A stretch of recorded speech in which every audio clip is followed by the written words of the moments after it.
Hello नमस्कार दोस्तों, स्वागत है आपका फिर से हमारे चैनल में। और मेरा नाम है ए के उपाध्याय। और चलिए शुरू करते हैं। तो पहला क्वेश्चन है, प्रदेश यानी उत्तर प्रदेश की बात हो रही, तो प्रदेश से मतलब उत्तर प्रदेश।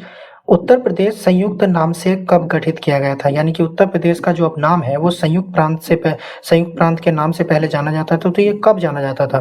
पहला ऑप्शन है 1902, दूसरा है 1877, तीसरा है 1937 और चौथा है 1836। चलिए आपको 3 सेकंड मिलते हैं इसका आंसर बताने के लिए। चलिए दोस्तों, मैं इसका आंसर बताता हूँ। इसका आंसर है सी, 1937। 1937 में संयुक्त प्रांत उत्तर प्रदेश जो है वो, आज का उत्तर प्रदेश जो है वो संयुक्त प्रांत नाम से जाना जाता था 1937 में। चलिए आगे देखते हैं। इसका आंसर सी है, हमने आपको बताया। कुछ नोट्स जान लेते हैं दोस्तों। उत्तर प्रदेश के काफी सारे नाम चेंज हुए हैं। तो सबसे पहले इसको 1836 में उत्तर पश्चिमी प्रांत कहा जाता था। उसके बाद 1877 में इसका नाम बदलकर उत्तर पश्चिमी प्रांत आगरा एवं अवध कर दिया गया। और 1902 में फिर से बदलकर इसका नाम आगरा एवं अवध का संयुक्त प्रांत किया गया। 1937 में संयुक्त प्रांत इसका नाम रखा गया, हमने अभी पढ़ा है। और 1950 को संयुक्त प्रांत को उत्तर प्रदेश के नाम से जाना जाता है, जिसे हम उत्तर प्रदेश कहते हैं या शॉर्ट में यूपी कहते हैं। चलिए अगले क्वेश्चन की तरफ हम चलते हैं। अगला क्वेश्चन है, उत्तर प्रदेश की राजधानी यानी कि पूर्ण रूप से जो उत्तर प्रदेश की राजधानी लखनऊ बनाई गई वो कब बनाई गई थी? पहला ऑप्शन है 1921, दूसरा है 1858, तीसरा है 1935 और डी है यानी चौथा 1836। चलिए 3 सेकंड में इसका आंसर बताइए।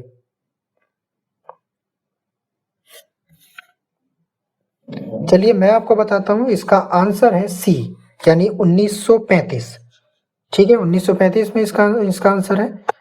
चलिए इसका आंसर देख लेते हैं, 1935। इसमें कुछ नोट्स हैं, कुछ नोट्स देख लेते हैं।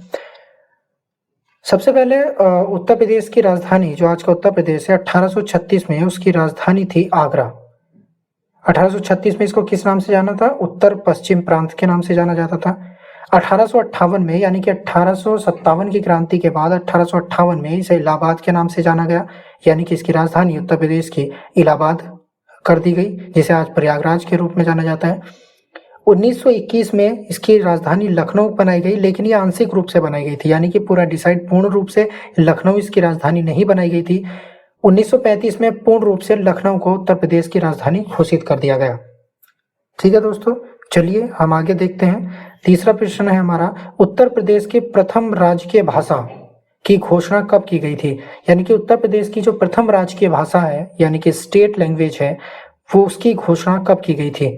पहला ऑप्शन है अक्टूबर 1947, बी है नवंबर 1947, सी है नवंबर 1948 और डी है अक्टूबर 1948। चलिए 3 सेकंड में आपको इसका आंसर बताना है।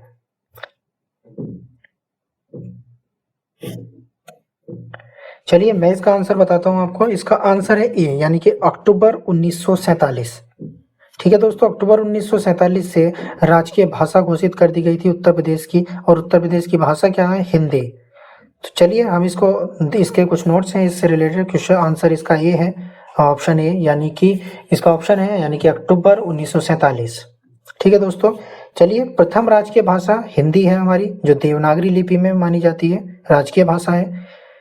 26 जनवरी 1968 को प्रथम राजकीय भाषा यानी कि जो हिंदी है उसको सभी कार्यालयों में अनिवार्य रूप से अनिवार्य किया गया। यानी कि प्रथम राजकीय भाषा जो अक्टूबर 1947 में घोषणा की गई थी, उसको मतलब सभी कार्यालयों में इसको लागू नहीं किया गया था, अनिवार्य नहीं किया गया था। लेकिन 26 जनवरी 1968 के बाद से हिंदी को सभी कार्यालयों में अनिवार्य रूप से घोषित कर दिया गया।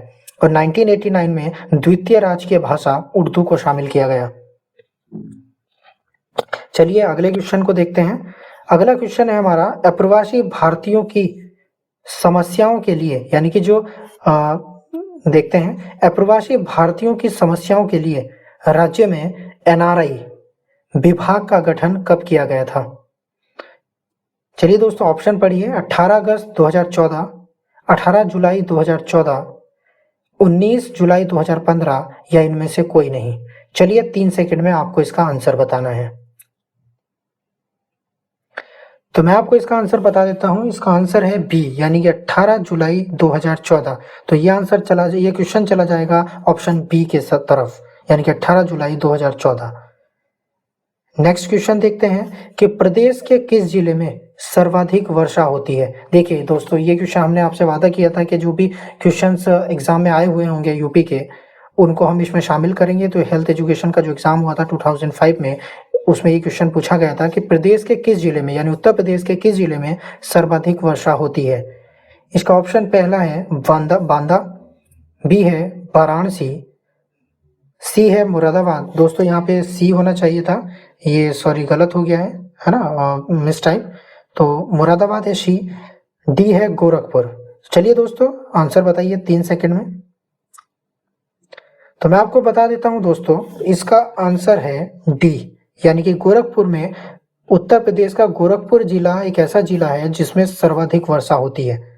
ठीक है दोस्तों, डी इसका आंसर है। आगे चलते हैं। सोनभद्र जिले को स्पर्श करती हैं।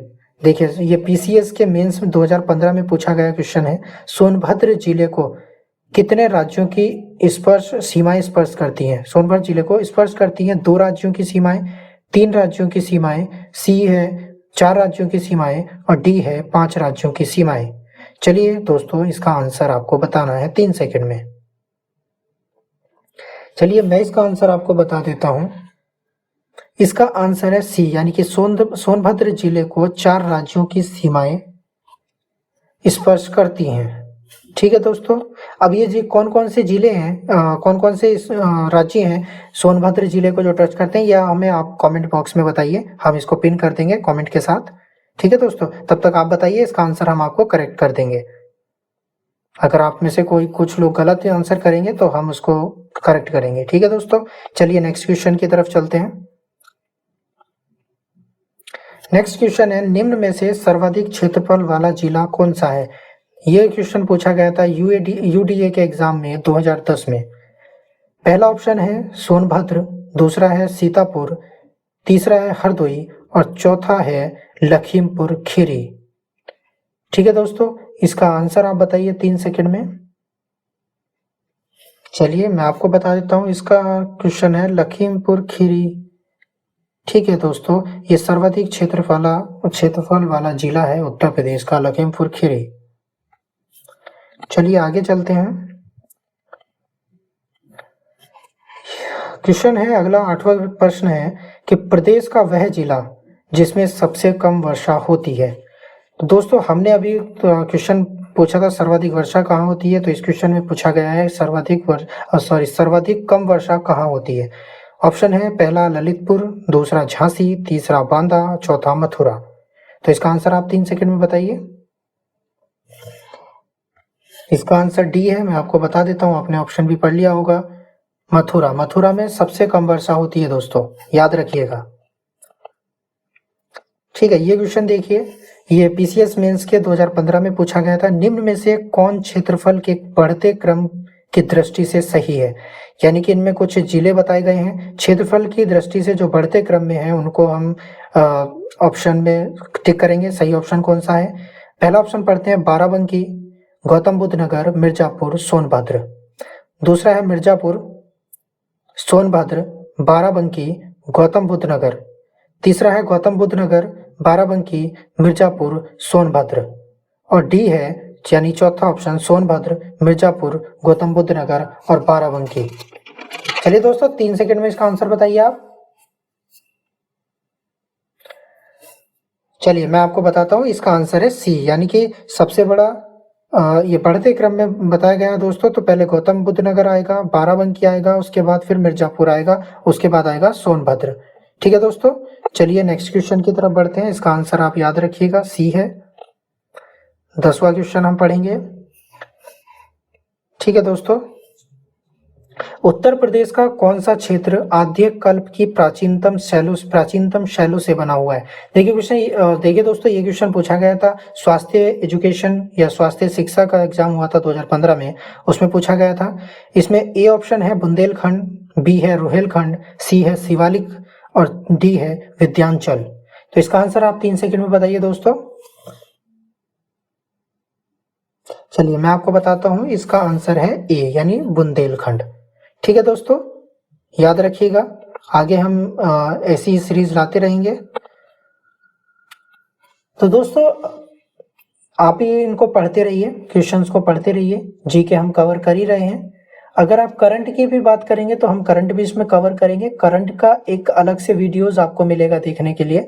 चैनल को सब्सक्राइब कर लीजिए, वीडियो को लाइक और शेयर कीजिए। धन्यवाद दोस्तों।